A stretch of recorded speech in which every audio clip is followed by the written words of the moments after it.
I'm Margaret Kugel of Lilypons Gardens, and we are nestled along the Monocacy River in Adamstown, Maryland, and we've been here since 1917. It's a fourth-generation family-owned business. And when it was first started, the name of the business was Three Springs Fisheries, and the emphasis of the business was growing fish. In addition, water lilies were grown here, and there were a few exotic pets like monkeys, alligators. There are so many parcels going from here that in the 1930s, the U.S. Post Office said we could have a post office here, and they would prefer the post office to have a one-word name. So my great-grandfather was a huge fan of the French opera singer Lilypons, and she was singing at the Metropolitan Museum in New York at the time, and they wrote her, and she agreed.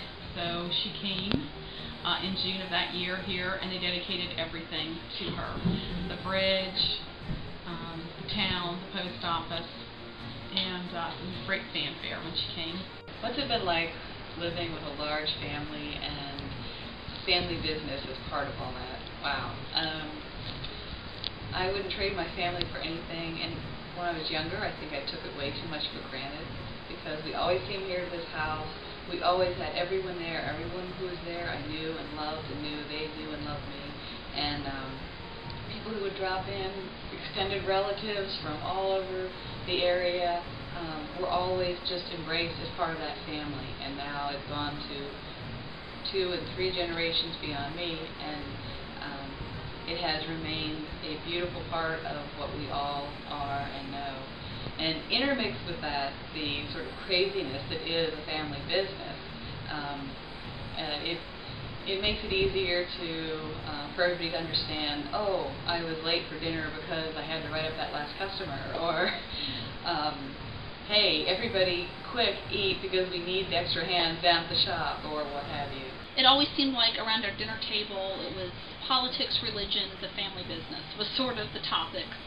And you know, that was neat, and it was neat feeling like you were sort of a part of something, you know, that you were all sort of working together. And especially for my older sisters, it was really neat watching them, because I felt like one sister sort of was into the people, human resources side, and one sister was into the design and the marketing, and another sister was into finance. And so it was just, and then my dad, as the president, it was kind of neat to see everybody working together, and I really enjoyed that. There were these concrete tanks out in front of the office building, and they had water lilies, including tropical water lilies.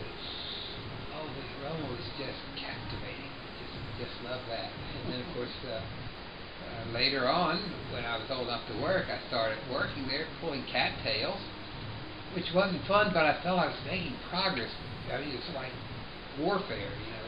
We'd been through World War II, and then the Korean War was on, and so, you know, we thought about making progress in military terms, and that's what I was doing. I was on the front line, wiping out these invading cattails that wanted to overtake our water lilies. Well, first of all, you know the landscape automatically. You learn it as a child, then you work there. That's a whole new experience. I'll never forget the time I was awakened at 6 in the morning, threw on the first shorts that came to mind, which were a pair of white shorts, was sent down to go through the mud barefoot to hand pick up fish out of a draining pond.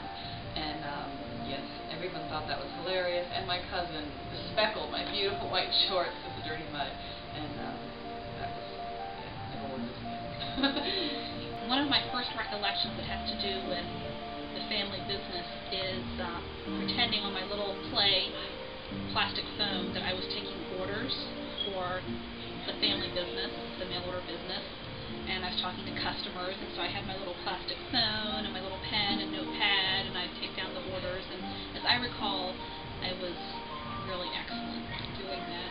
Oh, that's great.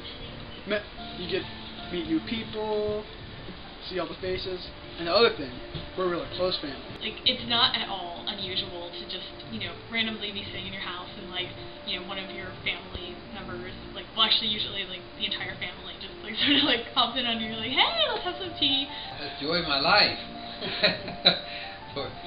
for both of us. I don't know what I did about my biggest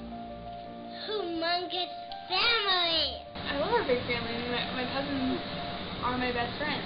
Of course, there are some downsides as well.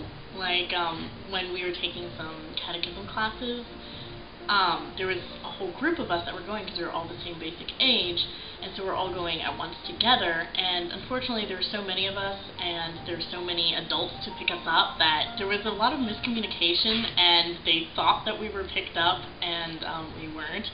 So then our catechism teacher had to actually drive us home. And yeah, there were 4 of us that got left behind. I think that actually having a huge family has actually been a really, really huge benefit, like throughout my entire life. If you have this like brilliant support system that you know is going to be with you for your entire life, and through thick and thin, and it's an incredible feeling.